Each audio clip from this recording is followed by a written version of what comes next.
সুপ্রিয় দর্শক, প্রিয় ভাই ও বন্ধুগণ, দেশ বিদেশের যে প্রান্ত থেকে দেখছেন সবাইকে আন্তরিক শুভেচ্ছা ও সালাম। আসসালামু আলাইকুম রহমতুল্লাহি ওয়া বারাকাতু। আশা করছি আল্লাহর রহমতে আপনারা সবাই ভালো আছেন। প্রিয় ভাইরা, আজকে আমি চলে এসেছি নরসিংদী জেলার রায়পুরা উপজেলার একটি ইউনিয়নে। এটার নাম কি? মরজাল ইউনিয়নে। এখানে একজন চাষি, আসলে কয়েকজন চাষি ভাই সম্মিলিতভাবে এখানে আসলে পেয়ারার চাষ করেছেন এবং তারা উপকৃত, মোটামুটি কয়েক বছর যাবত এই চাষ করছেন। আজকে আপনাদের জন্য তাদের কাছে চলে আসা। আসলে এই বাগান আসলে বাংলাদেশের বিভিন্ন অঞ্চলের চাষি বা উদ্যোক্তা যারা হতে চান, তারা করতে চান। আসলে কিভাবে করবেন, কতটুকু জমিতে কি পরিমাণ গাছ লাগাতে হবে, কিভাবে পরিচর্যা করতে হবে, কতদিন পরে ফলন আসবে, এই সম্বন্ধে আজকে পুরা বিষয়টি আসলে আলোচনা করতে যাচ্ছি। আপনাদের আমাদের সাথে থাকার জন্য অনুরোধ রইল। ভাইজান, আসসালামু আলাইকুম রহমতুল্লাহ, আপনি ভালো আছেন? ওয়ালাইকুম আসসালাম। হ্যাঁ ভাই, ভালো আছেন? আলহামদুলিল্লাহ। আর এটা তো দেখা গেছে আপনি এই পেয়ারার চাষ কত বছর যাবত করছেন? আমরা এই পেয়ারার চাষটা মনে করেন আজকে থেকে প্রায় 10-12 বছর ধরে করতেছি। 12 বছর যাবত। আসলে আপনি যদি আমাকে ভাইয়ের মতো ফ্রেন্ডলি যদি খোলামেলা বলেন যে আসলে পেয়ারা চাষটি আসলে কিরকম লাভজনক একটা প্রজেক্ট কিনা, বা না লাভজনক আছে, মোটামুটি আল্লাহ আসলে ভালোই আছে। দেখা গেছে কি আপনার পেয়ারা প্রতি বছরে আমি একখানি জমিনের থেকে প্রায় 2 সিজন বিক্রি হয়। একটা হলো 12 মাস, আর একটা হলো আমার সিজন না। দেখা গেছে কি সিজন না পেয়ারাটা প্রায় 2 থেকে 2.5 লাখ টাকার মতন বিক্রি আসে। কতটুকু জমিতে? 1 বিঘা? 1 বিঘা জমি থেকে 2 থেকে 2.5 লক্ষ টাকা বিক্রি করতে পারেন 1 বিঘা জমি থেকে বছরে। তাহলে 2 থেকে 2.5 লক্ষ টাকার মধ্যে আপনার খরচ কত হয়?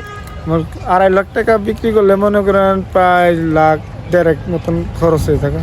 1.5 লাখ টাকার মতো খরচ। সম্পূর্ণ কাজ কি নিজে করেন না লেবার দিয়ে করেন? লেবার দিয়ে চালান। সম্পূর্ণ লেবার দিয়ে করান। তাহলে আমি আপনার মাধ্যমে জানতে চাচ্ছি যে যদি লেবার ইনভেস্ট না করে, অনেকে কিন্তু নিজেরাই পরিশ্রম করতে পারে বা করে, দেখা গেছে হাজবেন্ড ওয়াইফ বা ছেলে মেলে বাচ্চা টাচ্চা মিলে অনেকেই কিন্তু বাগানে কাজ করে, তখন তাদের বেলায় লেবার খরচ আরেকটা কমবে। তাহলে এতটুকু আপনার 1.5 লাখ টাকার মধ্যে 1 লাখ টাকা খরচ হতো না, আরো কমে আর কি। আরো কমে মোটামুটি 70-80 হাজার টাকা খরচ যাবে যারা নিজেরা করতে পারে। 2.5 লক্ষ টাকার মতো সেল হয় আনুমানিক। 2.5 থেকে 3 লাখ টাকার মতো সেল হয় আনুমানিক। তা আপনার মোটামুটি আসলে আপনি আমাকে ফার্স্ট থেকে লাস্ট পর্যন্ত একদম চারা রোপণ থেকে, মানে ছোট চারা জমিতে রোপণ থেকে আসলে কি কি প্রক্রিয়া অবলম্বন করে এই পর্যন্ত আসছেন, এটা একটু বলেন। আমি জমিন যখন নাকি আপনার পেয়ারা চারা লাগাই, তখন আপনার পেয়ারা ক্ষেতের ভিতরে আপনার বেগুন, লম্বা বেগুন আছে না? হ্যাঁ। প্রথম বেগুন লাগাইছি, বেগুন লাগা বিক্রি করছি। বেগুন ছাড়া আস্তে আস্তে বড় হয়েছে, লায়কও পড়ছে। লায়কের গুণে কিন্তু পেয়ারা ছাড়াও কিন্তু বড় হয়েছে। এই লায়কে হেটাই কাজ হয়েছে আর কি। মানে বেগুন চাষের ক্ষেত্রে যে আপনি উর্বরতার জন্য যে বিভিন্ন ধরনের আপনার লায়ক আপনি মিশ্রণ করছেন বা দিছেন, ওইটার উর্বরতার পেয়ে আপনার দেখা গেছে এই পেয়ারা বাগানগুলার যে গাছগুলা আছে এগুলো উপকৃত হয়েছে। এক খরচে যে 2টা ফসল আপনি পাচ্ছেন। 2টা ফসল হয়েছে। আচ্ছা, আপনি কত মাসের চারা এনে এখানে জি রোপণ করছেন? আমি আজকে 10 মাস চলে চারার বয়স। এইগুলার এই চারাগুলোর বয়স কি 10 মাস? 10 মাস চলে। সুপ্রিয় দর্শক, আপনাদেরকে যদি একটু দেখাই, আসলে এই চারা গাছগুলোর বয়স হচ্ছে 10 মাস এবং 10 মাসে মোটামুটি চারা গাছের একটা ভালো সাইজ চলে এসেছে, অলরেডি ফুল এবং ফল চলে এসেছে। এবং আপনারা যদি দেখেন যে এই যে ফুল, পেয়ারা ধরবে এগুলি প্রত্যেকটা আপনার নিচে কিছু পেয়ারা চলে আসছে অলরেডি। আচ্ছা, এই পেয়ারাটার নাম কি বলেন তো? কেজি পেয়ারা। এটা কি দেশি পেয়ারা না বিদেশি?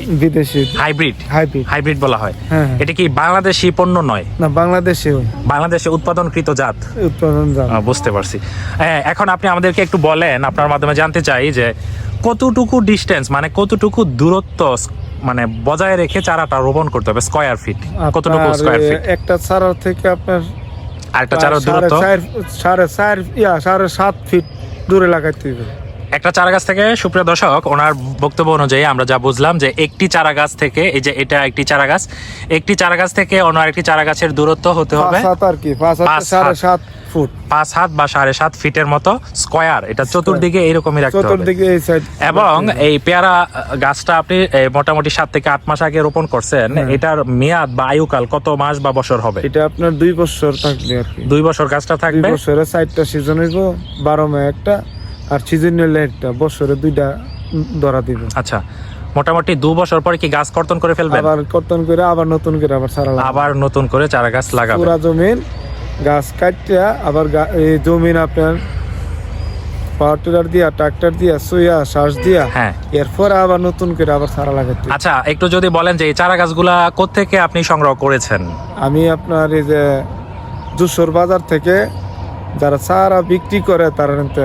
যারা চারা বিক্রি করে তাদের কাছে কি আসলে অরিজিনাল হাইব্রিড চারা পাওয়া যায়? হ্যাঁ, সব সময় পাওয়া যায়। পার পিস কত করে কিনছেন আপনি? আমি কিনছি 25 টাকা পিস। পার পিস 25 টাকা করে আপনার কিনা। জি। আচ্ছা, তাহলে যে মোটামুটি 25 টাকা করে কিনে 1 বছর পরে 1 বছর থেকে ফলন আসা শুরু হয়। হ্যাঁ, 1 বছর থেকেই এই পেয়ারা গাছগুলোতে, সুপ্রিয় দর্শক, 1 বছর পর থেকেই ফলন আসা শুরু হয় এবং 2 বছর 2.5 বছর পর্যন্ত আপনি সেল করতে পারবেন। সেল করতে পারবেন এবং এটার পিছনে পরিচর্যা করতে হয়। ওনার বক্তব্য অনুযায়ী আমরা যা বুঝলাম যে পরিচর্যা করতে হয়, মোটামুটি একটা ইনভেস্ট আছে। আর যারা নিজেরাই পরিশ্রম করতে পারেন তাদের বেলায় কিন্তু খরচ অনেক কমে আসবে। দেখা গেছে বিঘা প্রতি 60-70 হাজার টাকা খরচ করলেই হবে 2 থেকে 2.5 লক্ষ টাকা, বা ভাগ্য ভালো থাকলে 3 লক্ষ টাকার মতো আপনারা এই পেয়ারা সেল করতে পারবেন বা বিক্রি করতে পারবেন বলে আশা করা যায় আর কি। আচ্ছা, আপনার মাধ্যমে একটু জানতে চাই আবারও যে আমার দেশের অনেক ভাই বন্ধু বা বেকার অনেকেই আছেন যারা নিজস্ব জমিও আছে কিন্তু সাহস করতে পারে না, মানে সাহস করতে চায় না। আসলে এই ধরনের চাষ করতে গেলে কেমন ধরনের জমির প্রয়োজন, কেমন ধরনের জমিতে ভালো হয়, আর যারা সাহস করতে পারছে না তাদের জন্য আপনি কি বলবেন? যারা সাহস করে পারছে না হেরা তো এই গৃহস্থির জগতে আসবে না আর কি। আসবে না। আর যারা গৃহস্থী করার নিয়ত আছে এরা লস হলেও কিন্তু গৃহস্থী করবে। আচ্ছা, মানে এটার প্রতি প্রেম ভালোবাসা বা আকর্ষণ থাকতে হবে যে আমি এটা করবই। হ্যাঁ, এটা আমি করবই। লস হলে আমার করতে হইব, লাভ হলে আমার করতে হইব। এটা হলো ভাগ্য।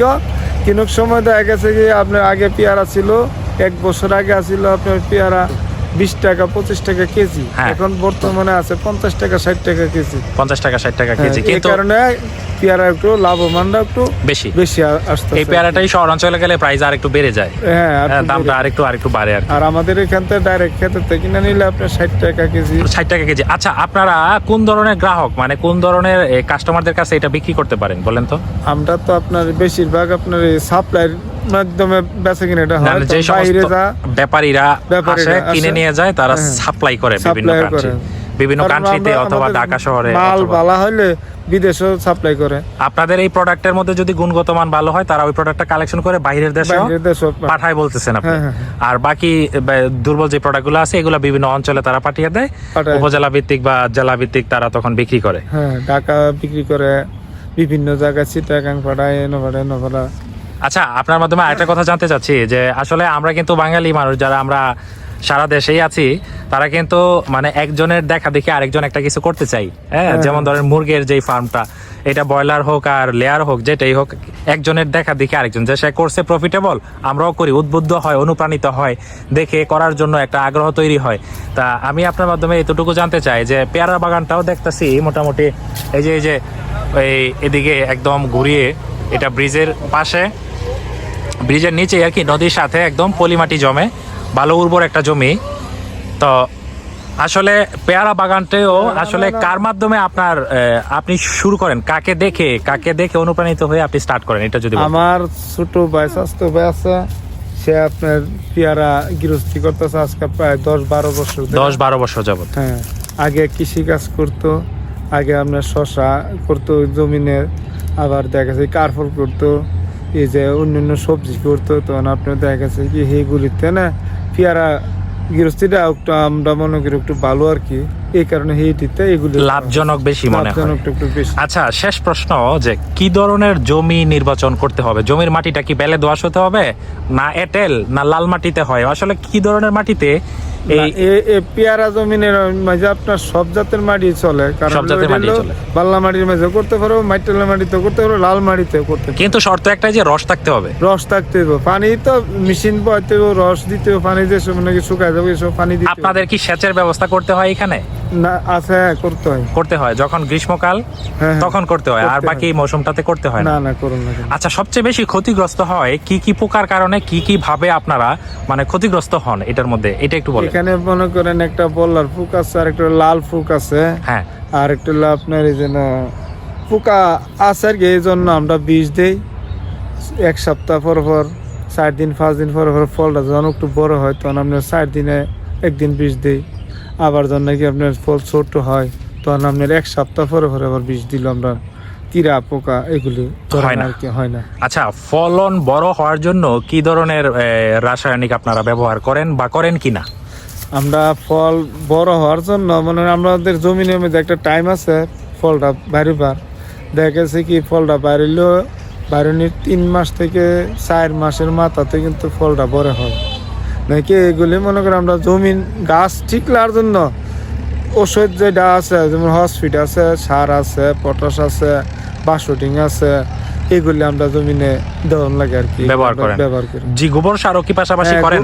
গোবর সার আমরা যে সময় নাকি জমিটা প্রস্তুত করেন? প্রস্তুত করি, এই সময় আমরা ট্রাক্টর দা পাওয়ার টিলার দা যখন নাকি হাল চাষ দেয়, এই সময় আমরা গোবর চালি দিয়া বেশি করে প্রথমেই গোবরটা দিয়ে স্টার্ট করেন আর কি? স্টার্ট করি। বুঝতে পারছি। আসলে আপনার সাথে কথা বলে ভালো লাগছে, আপনাকে অসংখ্য ধন্যবাদ। এবং আপনার মাধ্যমে যদি কেউ অনুপ্রাণিত হয়ে এই আমাদের দেশে এই ধরনের পেয়ারা চাষ করতে চায়, তাদেরকে আপনি যদি কিছু বলতেন যে আসলে মানে জটিলতার যে বিষয়গুলো আছে এগুলো থেকে মানে বের হয়ে কিভাবে মানে করবে আর কি, এটা যদি বলতে চান যে আসলে যে ভাই আমি নিজে করতেছি, আমি নিজে মোটামুটি সফল, আসলে এটাতে কোনো কষ্ট নেই, এই ধরনের কিছু একটা আপনি যদি বলেন আর কি আমাদের না, দর্শকদের উপলক্ষে। আমরা তো মনে করেন যে করি, মানুষে যদি আর করতে চা তো আমাদের এনতে যদি বুঝতে চা তো বুঝুক, সমস্যা নাই। কিন্তু দেখা গেছে কি প্রথম জমিতে শ্বাস করার আগে মনে করেন দেখা গেছে কি জমিটা শ্বাস করতে হবে, শ্বাস করে এটা আমাদের গোবর দিতে হবে বাড়ায়া। হুম। যেমন মনে করেন 1 কানি জমিনের মাঝে ইসার মাথায় যদি দেয় 2 গাড়ি ইসার মাথা গোবর দিতে হবে। 1 বিঘাতে 2 গাড়ি ইসার মাথা গোবর দিতে হবে কম বলতেছেন? করে হলেও 2 গাড়ি দিতে কমপক্ষে। হবে। আর যদি কেউ 4 গাড়ি দেয় 4 গাড়ি ক্ষতি হবে? আরো বেশি ভালো হবে, যত বেশি দিবে তত ভালো হবে। গাছ বেশি। ভালো থাকবো, আচ্ছা। গাছের মর্যাদা ভালো থাকবো, আপনার লায়কটা কিছু কম লাগবে, গোবরের টাইলে আপনার লায়কটা বেশি রকম কাজ করবো আর কি। বুঝতে পেরেছি। এরপরে মনে করেন এইগুলি লাগানোর পরে চারা লাগাইলো, চারা লাগানোর পরে কিছুদিন পরে আবার দেখা যাচ্ছে কি জমিনের মধ্যে মেশিন দিয়ে ভিজালো, শুকাই গেলে আবার লায়ক দিতে হইব, সার স্পিড দিতে হইব। এইগুলি দেওয়ার পরে চারা কিন্তু মাথায় দিতে হইব। চারা লাগানোর জি কয় মাস পরে দিতে হয় এটা?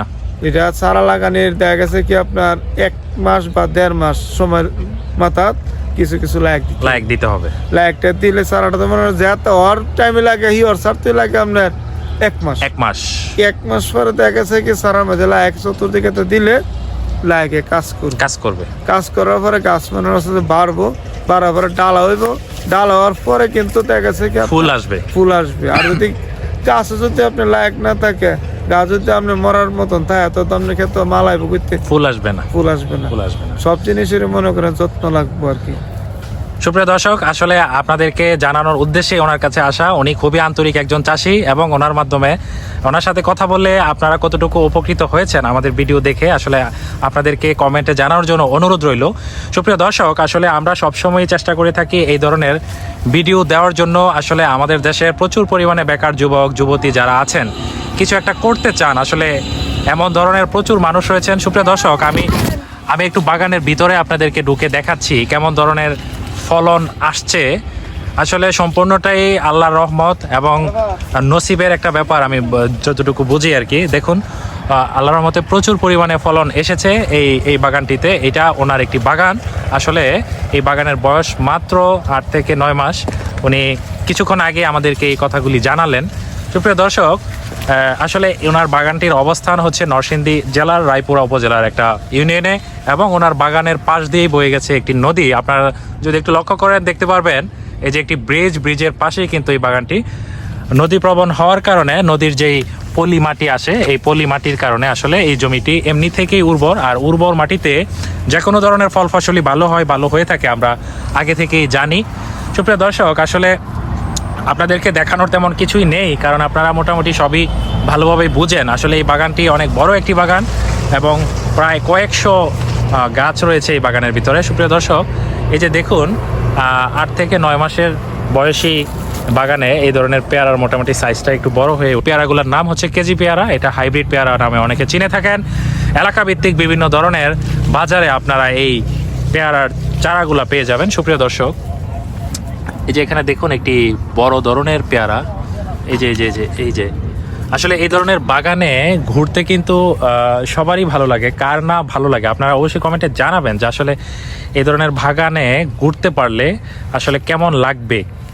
এমন বাগান কিন্তু সচরাচর পাওয়া যায় না এবং সব অঞ্চলে অ্যাভেলেবেল এই বাগানগুলা থাকেও না। সুপ্রিয় দর্শক, আপনাদের দীর্ঘায়ু কামনা করছি, মঙ্গল কামনা করছি এবং আপনারা যারা এই ধরনের কৃষি এবং কৃষি সম্পৃক্ত এর সাথে কৃষির সাথে সম্পৃক্ত থাকতে চান তাদেরকে অসংখ্য ধন্যবাদ, কারণ আপনাদের পরিশ্রম এবং কষ্টের ফসল হিসাবে আমরা ফলন পাই, যে আপনাদের কষ্টের যে ফলন এটার মাধ্যমে আমরা ফসল পেয়ে থাকি এবং ওইটা আমরা খেয়ে জীবন ধারণ করি। সুপ্রিয় দর্শক, টাকা হলেই সব কিছু পাওয়া যায় না, যদি আপনারা উৎপাদন না করতেন এক পর্যায়ে আমরা হয়তো বা পেতাম না। তো আপনাদেরকে অবশেষে আপনাদেরকে অসংখ্য ধন্যবাদ জানিয়ে, অসংখ্য সেলুট এবং সম্মান জানিয়ে আমার প্রোগ্রাম বা ভিডিওতে আজকে এখানেই শেষ করছি। সবাই ভালো থাকবেন, সুস্থ থাকবেন, ন্যায়ের পথে থাকবেন আর সবসময় আমাদের চ্যানেলটি সঙ্গে থাকবেন। সুপ্রিয় দর্শক, অবশেষে আপনাদের সবাইকে সালাম জানাচ্ছি। আসসালামু আলাইকুম রহমতুল্লাহ।